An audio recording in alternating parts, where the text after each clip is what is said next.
DCC wa Tigania Central Dacton Orieni naririte makarika jana kwinyangwa kiwendo jaria kuga ni jongerekete muno nterecha ward ya Thangatha augite kuthukia mantu nkuruki makarika jaja jatethairwa jakiringirwa riboti na nemitugo iria itiagirite na kinya ni yutati na watho no riti akari kugwatanira na thirikari kumenyera ana baba mukirimithika na nteto ijikinya. DCC Tigania Central Dacton Orieni na makirete kuingia kwa makarika ya kuinyangwa kiwendo kwa anaba nini na kinyandwa tia kiemechike kuroa itikawandie Thangatha Tigania Central. Wengine hata wanavamia watoto wao wenyewe. Unapata mzee mzima mwenye ndevu mingi analalia mtoto wake wa umri wa miaka 9. Halafu ye bado anajiita ni mwanaume na ameacha mama ya mtoto. Kwani iko nini kwa huyu mtoto ambaye mama yake yeye hawezi kumtimizia? Mama wanadhulumiwa nyumbani. You know you can even rape your own wife.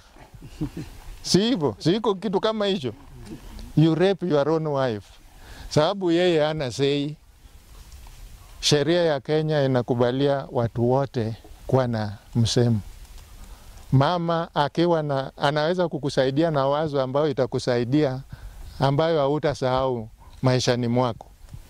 Mtoto mdogo pia ako na sei, anaweza kukuadvise we mtu mzima ushangae. Kwa hivyo patia mama nafasi yake ya kukuadvise, patia ye mtoto wakati muda wake wa kukuadvise, respect hiyo advice. Mama wasidhulumiwa ati mama akitaka kuongea ni ngumi hapo. Mama akitaka kuongea wewe kazi yako ni kwa jikoni. Mama akitaka kuongea wewe ni beast ya shamba enda lima. Na mzee anarudi amelewa jioni anataka chakula juu ilitoka wapi. Amwena Orieni wete ibaithirite baina kaita kaumochu akiotokeana nae kuruba kumania na kuria kuatanira kwa kari na maabisa bokaria kikwaya na statement kenda wetethia kesi na mbere akiwa kesi nyingi ciana baraba inyangetwe kiwendo ciethirirwa nja untu ameneretie bonene. Kuna mtu ambaye alifanya hivyo na tunamtafuta paka sasa hajapatikana.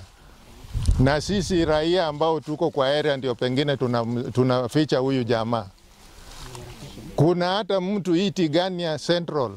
Tigania Central kuna hata jamaa kuna mtoto wa miaka 16 amewahi najisiwa kwa mlima. Inaitwaje ule mlima?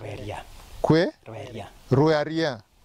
Akanajisiwa na akakatwa na kichwa kikapotezwa. Ati wale ambao walikuwa na mnajisi walikuwa na ujinga ingine ati vile alikuwa naangalia watu wanaweza kuja na kamera wamulike kwa macho na waonekane. Hiyo peke yake imefanya mtoto akatwe shingo na kichwa kupotezwa.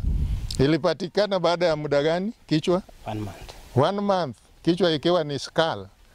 Na apparently hao watu hawajapatikana paka saa hii. Na bado kama kuna wale wanawaficha tutawapata tu. Kama kuna mtu ambaye anajua any leading information ambayo itatusaidia kushika hao watu ambao walifanya hicho kitendo, then leta kisiri, sisi tutakuficha, hatutakunini, hatutasema wewe ndio umeleta. Kama una any leading information tusaidie tupate kuarrest hao watu. Ni hao watu ni kama nyang'au miongoni mwetu. Msikubali kukaa na watu kama hao. Miario yawe ni watimbaru ni Hospidio Tigania Central Joel Chopkonyi urarombete akari kuatanira na mabisa bokaria kenda kuata thwanirwa bonyu mobo amwena wagagia bonge na bayukirwa matale ya kiwatho. Tukikamata mtu tuhakikishe tumepeana statement. Tusifichane. Mtu anasema tumepeleka mtu kwa polisi ameachiliwa. Watu wanaokopa kuandika statement. You are also protected by the law ukipeana statement yako. So watu ya hapa mziona hapa kama ni mbali. Si tumefika. Mkiitana tunakuja. Nimewapatia namba ya police officers ya pande wale wanakaa karibu na nyinyi. Mtumie hizo numbers. Mkipata wale wanachochea watu wengine kupigana, muhakikishe mmepeana majina na tutakuja kuwasaidia. Wale wahalifu wanakaa katikati yetu, tujaribu kwa expose. Nkiripotera Wero TV kuma Tiania Mbita wa Mukiri wa Mithika.